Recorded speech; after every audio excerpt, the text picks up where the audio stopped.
How to turn the tide in medieval warfare. Here are a few strategies I can think of to help you turn a losing battle round. First, the feigned retreat.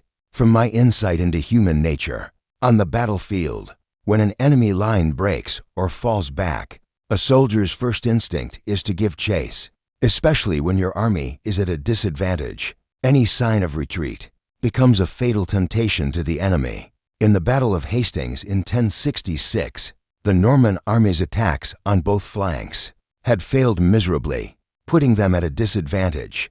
Rumors even spread that Duke William was killed, shaking their morale. But as the English army charged downhill in pursuit, the Duke of Normandy reappeared before his men. He led the Norman cavalry in repeated feigned retreats, only to turn back and counterattack. They ultimately defeated the English army. I suggest you form a disciplined unit to lure the enemy's main force into attacking. Then execute a swift, organized retreat. When the reckless enemy pursues you near your main army, annihilate them. Then sound the horn for the counterattack. This tactic places high demands on the units. Commander, the retreat route and distance must be precisely calculated. If necessary, I can recommend a suitable candidate to command your soldiers for this mission, and I will be sure to get you the lowest price. Of course, if you can set an ambush along the retreat path or have mobile cavalry ready to strike the enemy's flank as they pursue, the plan would be even more perfect. However, you must recognize the risks of this tactic. First, maintaining order during a retreat is not simple for most units. If the commander leads poorly, or if the soldiers' morale is low, this planned withdrawal could very well turn into a genuine rout. Second, to implement this plan, you must have some understanding of the enemy army. If the enemy has a skilled commander and highly disciplined soldiers, they likely won't pursue your retreating army, or they may chase for a short distance before returning to their position, leaving your unit with nothing to show for its efforts, having wasted precious energy. And if the enemy's assault is too fierce, and if their advance is too fast, they could crush your unit before it reaches the designated ambush point. Sometimes this comes down to luck, but rest assured, I have my ways of scouting the enemy's condition for you beforehand, ensuring you have the best intelligence for your decision. At the same time, may God grant that luck is on your side. Third, you must be very wary of enemy longbowmen. The unit feigning retreat should be equipped with the best possible armor and shields to prevent them from being used as targets during the withdrawal. You can also assign other units to tie down the enemy longbowmen, buying time for your retreating force. This could be a fast cavalry unit sent to harass the longbowmen's flanks, or it could be a well-armored ranged unit to engage them in a duel. In short, I believe under your leadership, if the conditions are right, this tactic has a very high chance of turning the tide.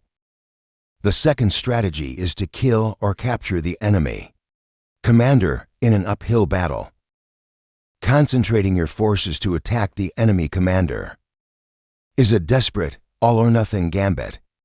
Warfare in this era lacked complex command structures. A commander's prestige and his direct leadership often decided the outcome of a battle. In the famous Battle of Agincourt, the English commander, despite a massive disadvantage, used his own outstanding leadership to ultimately achieve victory. Therefore, when your army is in an extremely dire situation, I suggest you select your most elite warriors to form a small, crack unit. At the right moment, assault the enemy commander's position. If you're lucky, you might achieve the greatest result at the smallest cost. Not only that, given the status of some commanders was incredibly high, capturing, wounding, or killing them could often have a massive strategic impact. On March 26, 1199, King Richard the Lionheart was besieging the rebellious Viscount of Limoges at the Château de Chales-Chabrol. Because he was leading from the front, he was unexpectedly struck by an arrow. The castle was weakly defended, with a garrison of only 40 men, including just 2 knights. Moreover, the Lionheart had already burned all the land surrounding the castle. He never considered his opponent a serious threat. Yet he was mortally wounded by an arrow and died about 10 days later. While the Lionheart's death didn't change the outcome of this one minor battle, it caused a massive shift in the balance of power between England and France. This led to the English crown losing vast territories in France over the following years. With this strategy, the only real difficulty is that the commander of the stronger army is often extremely well guarded. In this case, you can emulate the ancient Alexander the Great and his strategy at the Battle of Gaugamela. Use cavalry to lure one flank of the enemy's main line to move, and at the right moment, turn and break through the resulting gap in their formation, striking directly at their leader. The third strategy is to make good use of the terrain. Sometimes, special terrain can significantly reduce your disadvantage. Valleys, high ground, bridges, and fords can all shorten the length of a battle line, preventing a smaller force from being surrounded or flanked. This forces the larger army to fight them on an even footing. There's an old saying, "On a narrow path, the braver warrior wins." It perfectly summarizes this situation. At the Battle of Stirling Bridge, the Scots skillfully used a narrow bridge to defeat an English army that was far superior in quality and numbers. At the Battle of Cravent in 1423, an Anglo-Burgundian army fought against a combined Franco-Scottish force. The Franco-Scottish army outnumbered the English 2 or 3 to 1. At first, the two armies faced off across a river for 3 hours, with neither side daring to cross first.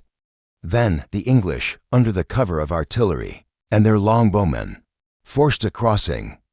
They coordinated with allied troops crossing a bridge on another flank to envelop the Franco-Scottish army's flank, ultimately routing them. In addition, other types of special terrain can also be a secret weapon for victory. At the Battle of Lake Peipus on April 5, 1242, the forces of the Livonian Order were pursuing the Novgorod army and engaged them on an island in the lake's southeast corner. The order used a wedge formation to charge the Novgorod center, which consisted mostly of militia. The Novgorod line nearly collapsed and fell back to the lake's edge. However, the uneven, frozen surface of the lake hindered the knights' charge. Finally, thanks to an ambush by reinforcements, the Novgorod forces were victorious. It is said that many of the order's heavily armored cavalry broke through the ice and fell into the bone-chilling water. Only a few knights escaped with their lives, retreating from the western shore of the lake. Of course, ideal terrain is a rare gift. Much of the time, you cannot choose the most advantageous ground on which to fight your opponent. You must rely on your own keen insight within your surroundings to quickly find an opening to turn defeat into victory. Only then can you defeat a stronger foe and achieve victory. The fourth point is perhaps less of a strategy. You simply need to find a way to bolster your own side's morale. In this era of warfare, not all soldiers were as zealous as some Crusader knights, who would be able to fight to the death without retreating. Instead, most soldiers will waver when their unit is flanked or when casualties are high. If the situation gets worse, they are very likely to rout. The worst-case scenario is when the enemy has done nothing at all, but a simple rumor can cause your own troops to lose their will to fight. Conversely, if you can find a way to boost their morale, it's more likely that in a losing battle, your army will unite and defeat a stronger foe. During the siege of Orleans in the late 100 Years' War, Joan of Arc, escorted by 200 men-at-arms, entered the city of Orleans. The divine aura that surrounded her greatly boosted the morale of the defending French soldiers in the battles that followed, ultimately leading them to victory.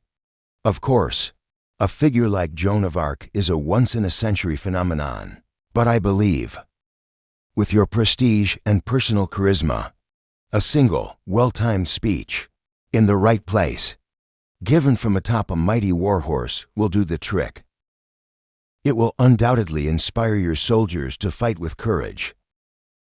I also suggest that before the battle, you promise your soldiers the most generous rewards. You could even provide a portion in advance to steady their nerves. The plan for distributing the spoils of war should also be skewed generously in their favor. Do not be stingy with these riches. Victory will bring you far greater wealth. Of course, a hearty meal rich in animal protein is also essential. Another method is to show your soldiers a powerful omen or a holy relic, a sudden ray of light, a gust of wind, or the scattering of dark clouds. All of these, at the right moment, can be presented as an omen of your victory, boosting the army's morale. Holy relics from a nearby church or monastery can also bless a pious leader such as yourself and grant your soldiers victory. As for the enemy, they are naturally impious blasphemers. Despite their numbers, they will not receive God's blessing. One important note: be sure to announce these omens at the perfect time. Don't miss the opportune moment. After all that, if you're in the mood, you can even tell a few crude jokes about the enemy commander or their monarch. This will both help your soldiers relax and boost their morale, and it will close the distance between you and the common soldier. For example, that young king of the enemy nation who just took the throne, he's an excellent target. Exactly what you say is all up to you, or the imagination and humor of your appointed commander. Next, inciting panic among the enemy is another good tactic. The enemy's fear and uncertainty will lower their morale and can also disrupt their commander's thinking, causing him to make critical errors. Making the enemy misjudge your army's size is one way to do this. You can send a small cavalry force to the enemy's flank with tree branches tied to their horses' tails. This kicks up dust, creating the illusion of a much larger force. This can unnerve an enemy line whose will is already shaken. You can also use forests, hills, and other terrain to hide your army's true strength and create the illusion of a larger army to make the enemy misjudge. Of course, spreading rumors is also an excellent option. For example, a rumor that the enemy's young king has suddenly died, or that several of his most powerful counts have rebelled again. These can all influence soldiers with weak resolve, and even commanders, especially those with their own hidden agendas. However, how much of an impact this has is simply left to fate. I also have a less honorable method, which you may consider with caution. If you were to claim that the Black Death has broken out among your troops, perhaps the enemy, when engaging your army, will be filled with doubt and hesitate to make close contact. Finally, when you are heavily outnumbered, perhaps the best choice is to not engage recklessly at all. You can risk expanding your screening operations, sending out elite units to keep the enemy's scouts and skirmishers at a distance. This will prevent the enemy from tracking your main force's movements, allowing you to avoid an unfavorable engagement. You can also retreat to a nearby castle to make a stand, or find a nearby defensible position, and build temporary fortifications. This will increase your advantage when the battle does begin, and may also make the enemy commander hesitate to launch a reckless assault. All right, those are all the strategies I can think of for now. If you have any better ideas, please don't hesitate to share them. My team and I will analyze their pros and cons for you and help you develop a specific plan of action. I wish you, in the wars to come, many great victories. Until next time.